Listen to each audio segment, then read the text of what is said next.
Now, Eyewitness News NightBEAT. Good evening to you. Tonight, a Farmington woman is being called a hero for helping capture a drunk driving suspect that police say mowed down a bicyclist. Her name is Paulette McGovern. She says she saw the hit and run, and as the suspect fled the scene, she chased him. But would other people, and should other people, engage in this same kind of street justice? NightBEAT reporter Dennis House is live in downtown Hartford with our big story tonight. Dennis? Yeah, it's a good question, because what happened to Paulette McGovern really could happen to anybody in any street in Connecticut. All of a sudden you find yourself witnessing a crime, be it drunk driving or perhaps even a mugging. So it begs the question, what would you do? I'm watching him, thinking, oh my Lord, somebody's got to stop this person. Paulette McGovern witnessed the crash, the critically injured bicyclist Christine Greif on Route 4, and says she saw the man who hit her drive away. I saw this poor woman on the road, and I didn't know she was there. I didn't know she was hit. And then it turned to instant anger. I just got totally upset, and I said, I've got to get this guy. And she did. Thanks to her brave chase, police got the suspect, Elmer Mashad, and charged him with assault, reckless driving, and drunk driving. McGovern's case is certainly not the first time a civilian has pursued a suspect. In January, a woman chased gun-toting bank robbers from West Hartford into New Britain. Police say if you witness a crime, be cautious and call 911. We're trained in it. You know, obviously we receive special training in handling people. Secondly, like I said, the last thing I want is a good witness to become a victim. Like this Good Samaritan in New York who was shot while trying to catch a thief. But many people say their first instinct would be to do something, to get justice. That's exactly what Pam Frobus of West Hartford did when she saw a man mug a woman. He had something to her back, and he had his arm around her neck, and I pulled up in front of the bank, and he had to go out of the bank, and he saw me, and I followed him in my car behind the dumpsters, and I kind of backed him up against the dumpsters, and my friend said, that's really stupid, you know, he has a gun and he could shoot us, so I let him run away. Police did catch him, and Pam ID'd him in a lineup. Many people we spoke with say they don't know what they would have done if they had been in Paulette McGovern's position, but she says she would do it all over again. I think when you get so mad and so upset, you just do what you have to do. Now, McGovern says her first instinct, of course, was to see how the bicyclist was doing, but she said other people had pulled over to the side of the road and were taking care of her, so she went after the driver. Police always say, though, whatever you're doing, make sure that you never put your life in jeopardy. Christine Greif, by the way, remains in critical but stable condition in the hospital tonight. Al? All right, Dennis House live in Hartford tonight. A shooting last night turns deadly today. 23-year-old Earl Baker of New Britain has died after being shot in the chest in an apartment complex parking lot. Police say that it appears he was arguing with a woman about damages to his car when another man shot him and took off. Tonight, there have been no arrests in this case. The problem of sexual assaults in public housing gets attention in New Britain, where there were 17 such attacks in a single year. Congress now moving toward final passage of a Get Tough bill sponsored by Connecticut's Nancy Johnson. This is a zero-tolerance approach. We should ban sexual offenders from living in public housing because that's where most of our children, women and children live, many elderly live. Johnson's bill has already passed the House and now moves to the Senate for a vote. My meals now. State corrections officers marched for a new contract with a pay raise. It happened this morning outside the Weston Street Jail in Hartford, as Senate leaders say they will not reconsider their vote. Last week, you may recall, they rejected an arbitrated contract with the prison guards union.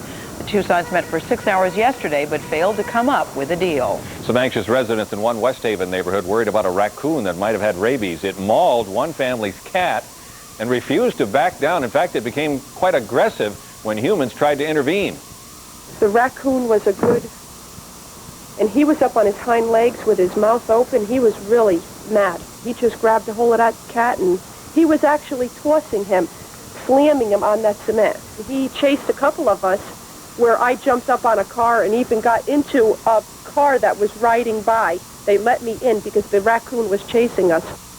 Imagine that. Animal control officers eventually caught and killed the animal. Authorities should know by tomorrow whether that raccoon was rabid. It looked like a special effect from a movie, but this was the real thing. A tornado steaming past Miami's high-rise condos in the middle of the day and captured on video cameras across town. First, we'll show you the view from our sister station. That's WPLG's tower camera. You can see the twister forming over Biscayne Bay and then touching down. It was all part of the wild weather day in the middle of downtown Miami. Also tonight, we want to show you the dramatic tornado scene captured on home video and some of the damage that it caused. For that, we'll take you live to Miami and reporter Andrew Colton from our CBS sister station there. That's WFOR. Andrew, hello to you. What a day you guys had. Quite a day down here. It is raining now, as you can probably see. There was a lot of damage, a lot of power lines down, but overall, Miami fared pretty well. Mother Nature's wrath wreaked havoc on Miami. The unusual tornado stunned Florida's largest city, knocking down trees, damaging buildings, and sending pedestrians scrambling for cover. I hung up the tree at the pole very strongly because I was so afraid. It's the first time that happened in my life. Real simply describe what it felt like. What was it? The inside of a vacuum cleaner, more or less, like Hurricane Andrew. In Little Havana, the twister pulled the roof from a three-story building, collapsing onto a woman. Elsewhere, the tornado uprooted trees, blew about debris, and shattered the glass facades of several buildings, including a new three-story building in downtown Miami. It's like as soon as we turned around to run, this gust of wind just picked me up, scooped me, and threw me over where this van and the car was parked in this parking lot. The dramatic tornado was caught in spectacular video broadcast by local television stations. The pictures caught the funnel cloud as it blew through downtown and then tracked the exclusive shore where many high-rise condominiums stand. Rescue squads responded to calls of injured people in the downtown area. Most of the injuries were minor. Every time that we have a crisis, we see the best of Miami come together where we're all helping each other. Some 5,000 people or so, we are told this hour, are without power, but electric crews are out, trying to fix that problem. For the 50 or so people who are homeless, we are told that Red Cross shelters are available for them tonight. Gayle, back to you. Quite a story. Thank you, Andrew. Also in Miami, at least 4 people are reportedly injured from severe turbulence during a flight from New England to Miami today. American Airlines Flight 903 arriving from Boston with 171 people on board. Obviously, weather may have played a role in that turbulence. Can you imagine being on that flight? How scary that must have been. Yeah, amazing pictures of that twister, though. So much for the Sunshine State, huh? That's right. Hilton Kaderli joins us now with a look at Connecticut's forecast. We don't have to worry about anything like that tomorrow, Hilton. Hello to you. We sure don't, Gayle. Al, by the way, that tornado was 5 miles east-southeast of Miami International Airport. Overnight for us, mostly cloudy. Temperatures in the low 50s for overnight lows. When you wake up in the morning, look for mostly cloudy weather. Chance of a sprinkle or a shower here or there. And during the day, we'll have a mostly cloudy day. Temperatures by midday in the low 60s, and by evening, showers, temperatures near 60 degrees. How does this week look and all? Well, we'll have the full 5-day planner and the complete forecast coming up in just a few minutes. Gayle, Al? Okay, Hilton. An Australian woman completed a record-setting journey today, swimming from Cuba to the U.S., and just wait till you see her condition afterward. Susie Maroney, her name. She left just before noon yesterday from a beach in Havana. 24 hours and more than 100 miles later, she touched sand in Key West, Florida. But the trip really took its toll on the woman as she fainted during a live interview. Watch.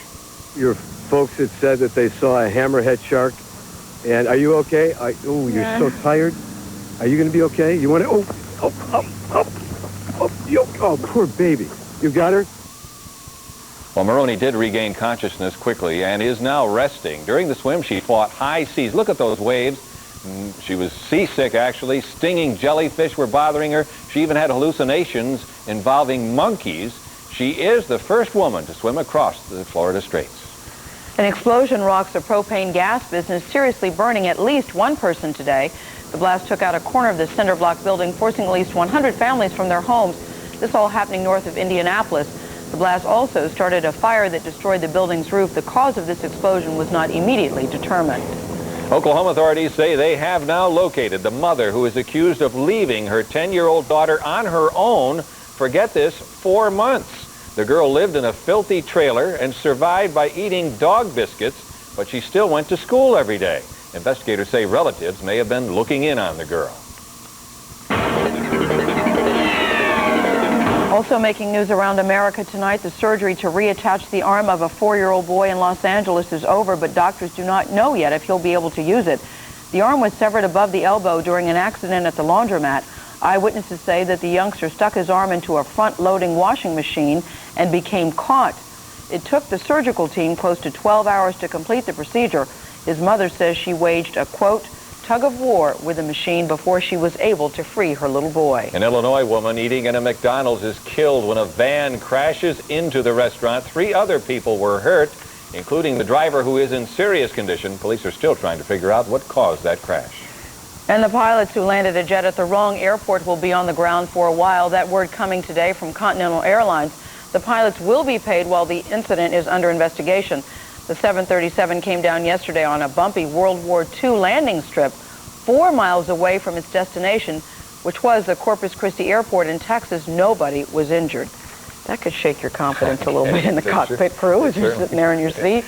Oh. Looking at the wrong airport. Well, for hundreds of years, it has been a dreaded disease. But did you know the latest in the war against cancer could come from within your own body? It's called a gene gun. And healthy reporter Heather Cabot will show us all about it next. Do you ever wonder how come time never flies when you're waiting for a parking space? We do, and tonight, finally, we think we know the reason. And if you've jumped on that Beanie Baby bandwagon, one Connecticut elementary school can get you the coolest thing off the schoolyard. We're taking you there when we come right back. Channel 3 Eyewitness News. This is Connecticut's news station.